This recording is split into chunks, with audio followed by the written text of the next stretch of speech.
Olá, minhas amigas e meus amigos, tudo bem com vocês? Eu sou Gustavo Eugênio do CGE Consultoria e Estudos Jurídicos e hoje, pessoal, eu estou aqui de volta para dar continuidade a essa série de 6 vídeos falando sobre normas regulamentadoras. É isso aí, pessoal, nós vamos conversar sobre normas regulamentadoras, vamos mostrar para vocês como nós utilizamos isso na prática do dia a dia da Justiça do Trabalho. Mas antes de mais nada, pessoal, eu peço para que vocês acionem o sino de notificações para continuar recebendo esse valioso conteúdo. Peço também que vocês deem um like nesse vídeo que irá ajudar demais o nosso canal e peço também que você compartilhe esse vídeo com outras pessoas para que outras pessoas também tenham acesso a esse conteúdo ligado a direito do trabalho.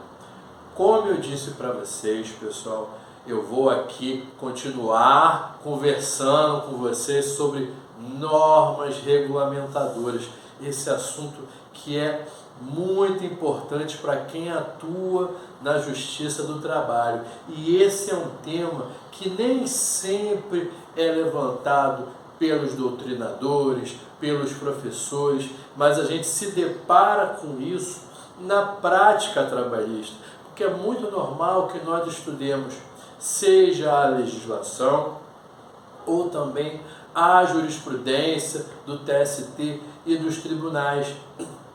E acaba que muitas vezes fica de lado o estudo das normas regulamentadoras, que não tem na realidade aquela propaganda toda, né? Mas na prática é muito utilizado nos bastidores as normas regulamentadoras, porque são elas que vão dar a base para a aplicabilidade da lei. E o Ministério do Trabalho, ele está muito atuante nisso aí, ele participa da elaboração das normas regulamentadoras e por essa razão, pela presença do Ministério do Trabalho e Emprego e por essa base, a gente tem que conhecer e saber aplicar.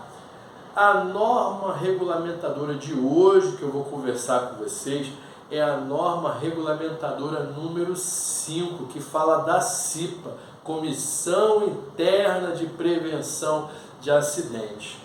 Eu já quero logo falar da CIPA, porque, primeiro, para advogada, para advogado, para estudante de direito, a CIPA é um dos estudos mais importantes. Toda hora cai CIPA em prova da OAB, cai CIPA em concurso público. O advogado tem que conhecer a normatização da CIPA, os artigos que nós conversamos de CIPA, artigo 62, artigo 63. Já falei sobre CIPA em outros vídeos, mas principalmente hoje vamos falar nessa parte da norma regulamentadora. Se você quiser saber sobre outras informações mais ligadas à CIPA, é interessante que você assista vídeo ligado à CIPA. Mas essa norma regulamentadora, o que ela nos coloca? Ela coloca primeiro e deixa claro a necessidade da existência da Comissão Interna de Prevenção de Acidentes nas empresas, porque as empresas elas têm que ter essa CIPA, ela coloca ali os requisitos e as características para a criação da CIPA e nos informa o seguinte, informa a obrigatoriedade de treinamentos que são a cargo da CIPA, porque, por exemplo, olha só, vou dar por exemplo para você como é que funciona isso no dia a dia. Vamos imaginar uma empresa de grande porte que tem ali aquele parque industrial ou um depósito gigante, depósito de hipermercado ou de transporte público, tem pallet, tem paleteira, tem vários maquinários, várias máquinas que estão circulando para lá e para cá naquela localidade, naquele espaço ali inserido da empresa. Então você consegue perceber que num local ali onde circula caminhão, circula pallet, paleteira, né, aqueles equipamentos que são de risco ao empregado, ou em outras parte onde tem frigorífico, ou local de confinamento, localidade que também tem perigo de explosão, inflamáveis, parte elétrica. Então perceba que tem uma variedade de possibilidades e variedade de riscos, como eu já conversei com vocês em vídeos anteriores, quando eu falava de periculosidade e insalubridade. Pessoal com bomba de gás, bomba de gasolina e combustível, seja no posto de gasolina, seja no aeroporto, perceba o risco ali inerente à atividade naquele momento. Então, os membros da CIPA, eles têm que estar presentes. Tem um grupo ali específico da CIPA que trabalha intimamente com o SESMIT, que foi tema do vídeo passado, até porque visa o quê? Visa saúde, pessoal, visa saúde e segurança do trabalho. Então é muito comum, por exemplo, para quem ou nunca teve essa oportunidade e não viu isso acontecer, ou para quem já trabalhou e não percebia, ou percebia e vai retornar na sua memória, como eu vou retornar aqui na minha memória. Eu lembro muito bem quando prestava serviço para uma determinada empresa específica, mas eu atuava dentro de hipermercados. E eu via os membros da CIPA passando para lá e para cá. Eu vi o rapaz e a moça da CIPA com colete na época branco, com verde, escrito CIPA atrás. Ele passava ali no depósito, circulava no depósito e ele verificava quando o pessoal estava atuando com o maquinário. Ele perguntava: fulano, você tem certificado do curso desse maquinário? Tem que ser verificado isso. Ele olhava muito o seguinte: se o pessoal estava descalço ou de chinelo. Às vezes a pessoa está com o pé machucado, ou por qualquer motivo que seja, a pessoa está de chinelo.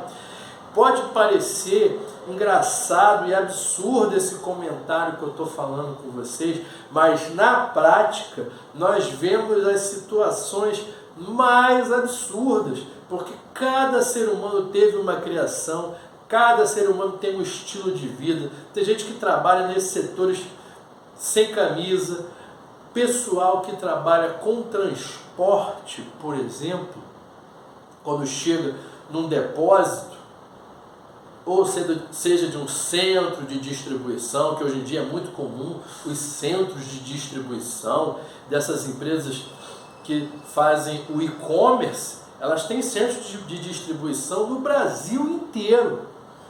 Então, quando as pessoas vão lá no centro de distribuição ou vão no depósito, o pessoal que trabalha em caminhão, caminhoneiro, transporte, depósito, o pessoal é humilde, o pessoal vai trabalhar de bermuda, o pessoal vai trabalhar de chinelo. Você acha que o cara que trabalha no caminhão, todos eles vão botar uma calça jeans, vão botar um tênis? Às vezes o cara não tem nem dinheiro para isso, às vezes o cara não está nem acostumado com isso. Esse pessoal de caminhão bota bermuda, camisa, alguns botam tênis e chinelo normal, porque o trabalho dele é carregar aquele peso para lá e para cá, ele carrega peso para lá e para cá, essa é a verdade. Então, muitas vezes, para o trabalho dele, ele não precisa botar um tênis ou um sapato. Então, é muito comum que, às vezes, pessoas nesses setores, nesses locais, assim, não estejam bem protegidos. Pessoal que trabalha em frigorífico, por exemplo, colocar bota, colocar luva. Então, é necessário que tenha esse tipo de treinamento. seja em conjunto com o SESMIS ou a CIPA sozinha, mostrando como é que tem que utilizar a paleteira, como é que tem que utilizar outra espécie de equipamento, de repente fazer outros tipos de treinamento para a segurança do trabalho. Então tem que ter um trabalho constante ali. Outra coisa é o objetivo principal da CIPA, que é a prevenção de acidentes e doenças do trabalho. Quando eu falei acidentes do trabalho aqui, foi esse exemplo que eu dei. O cara pode estar com uma empilhadeira, é muito comum em centro de distribuição usar, por exemplo, dois equipamentos, a paleteira e a empilhadeira. A paleteira, por exemplo, é um trabalho que qualquer um faz lá, manual, não precisa nem ter certificado. Manual, por quê? Porque as caixas, elas ficam nos pallets, porque fica mais fácil o transporte. Quando se trabalha em depósito, a pessoa não vai ficar carregando caixa por caixa para ir para lá e para cá, não. Eles vão tirando do caminhão, joga 10, 15, 20, 40 caixas, 30 caixas, dependendo do peso e do tamanho do produto, eles botam quantidades ali de caixas dos produtos, colocam no pallet, que é o pallet geralmente é de madeira. Tem outras espécies de pallet, mas geralmente é de madeira.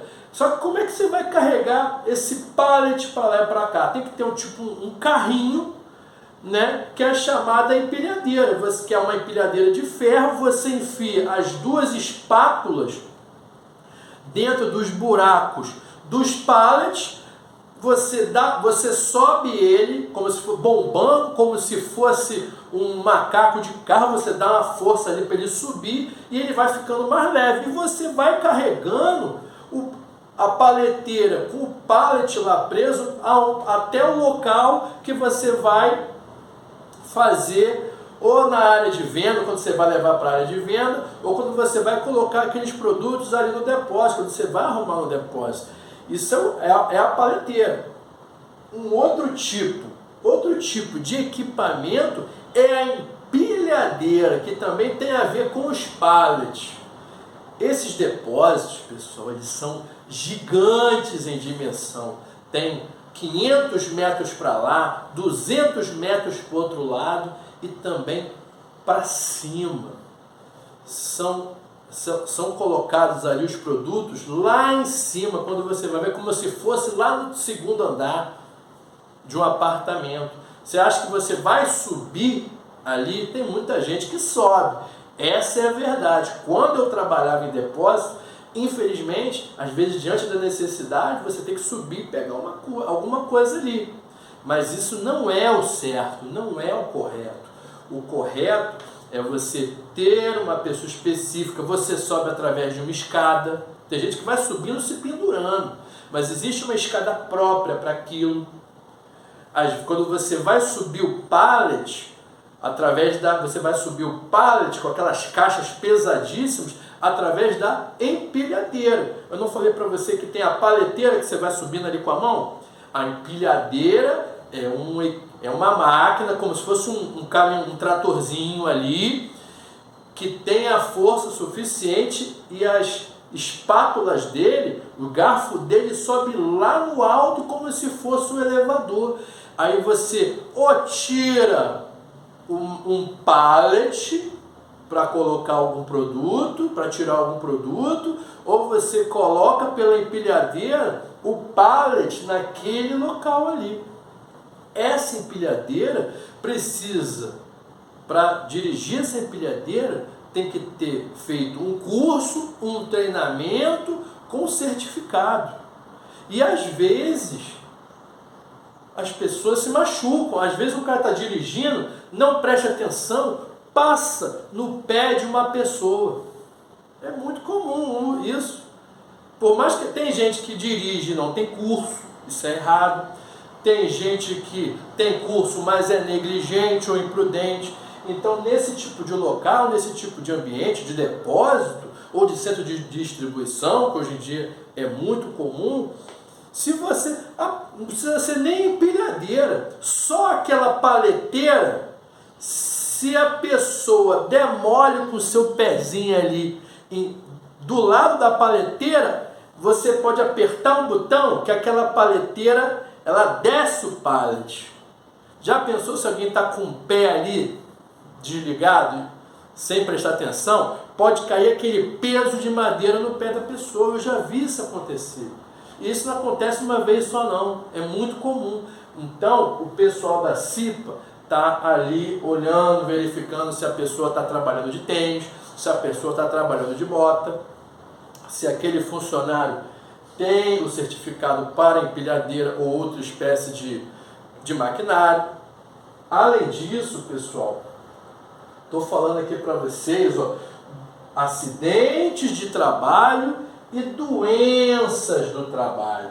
Foi por isso que eu coloquei aqui ergonomia. Você sabe o que é ergonomia? Vou te dar um exemplo de ergonomia.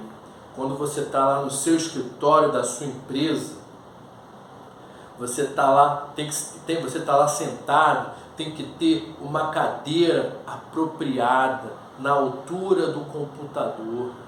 Quem trabalha com digitação pode ter lesão repetitiva. Quem não teve já quem não fez uma fisioterapia por causa de tem gente que tem consequências muito mais graves do que outros, porque a biologia do ser humano, cada um responde de um jeito. Tem gente que dá uma dorzinha e não acontece nada, tem gente que nunca vai sentir nada, tem outras pessoas que vai dar uma vai só fazer uma fisioterapia de 10 sessões e vai encerrar o problema. Tem outros que gerarão outras espécies de problemas mais sérios. Então tem que ter aquele teclado ergonômico, que você até pode encontrar, a cadeira regulamentada com base na ergonomia, na posição certa, na altura certa. Quem trabalha com computador, às vezes debaixo da mesa ali do escritório, tem um pedalzinho ali para ficar com aquele pé certinho. Isso é ergonomia. A questão da ergonomia foi muito bem vista e muito bem levantada na época da pandemia. Quando você entrava lá no site do LinkedIn, na época que teve aquele boom do home office, muitas empresas encaminharam aos seus funcionários equipamentos, encaminharam cadeiras ergonômicas, protegendo ele, evitando ou no mínimo minimizando a possibilidade de doença do trabalho. Isso quer dizer que vai afastar por total a doença do trabalho? Talvez não, mas o objetivo da empresa é pelo menos minimizar essa possibilidade com equipamentos ergonômicos. Poderia aqui falar de outras doenças do trabalho, ainda mais hoje, com depressão, estresse. Além disso, pessoal, foi como eu falei, além da ergonomia, a segurança e medicina do trabalho, os funcionários eles precisam se utilizar do EPI, equipamento de proteção individual. E isso é sempre visto pela CIPA. É uma das atribuições da CIPA. Perceba aqui que só nessa conversa aqui, quantas coisas que nós estamos conversando sobre as atribuições da CIPA. E que é mais um pouquinho, recentemente agora em 2022, em setembro de 2022, foi editado a Lei 14.457, que possibilita mais empregos e melhores condições para as mulheres do nosso país. Dentre essas possibilidades, foi colocado aqui nessa lei prevenção e proteção ao assédio sexual. Veja só como o legislador, sempre atento à atualidade, colocou a prevenção ao assédio sexual nessa lei. E é o pessoal da CIPA, talvez não seja só o pessoal da CIPA, mas a CIPA também tem essa atribuição. Se você parar para pensar outros setores, o SESMIT, Segurança e Medicina do Trabalho, por que não, quando essa empresa tem o setor de compliance, e não só, porque vamos conversar aqui, todos os setores têm que estar comprometidos ao combate e prevenção ao assédio sexual. Todos esses que eu falei, o jurídico da empresa também tem que estar também atento a isso, o setor de RH atento a isso, e todos os setores juntos para combater e prever e evitar o assédio sexual. Então perceba que só nessa conversa rápida aqui, quantas possibilidades de atuação nós vimos aqui da CIPA. E é por essa instrução normativa que dá essa força de praticidade para que a CIPA atue. Por isso que a NR5 é de extrema importância e você tem que conhecer. Tudo bem, pessoal? Eu espero que vocês tenham gostado desse tema, gostado desse vídeo. Peço para que vocês dêem o like, compartilhem esse vídeo e eu desejo a vocês um grande abraço e até a próxima.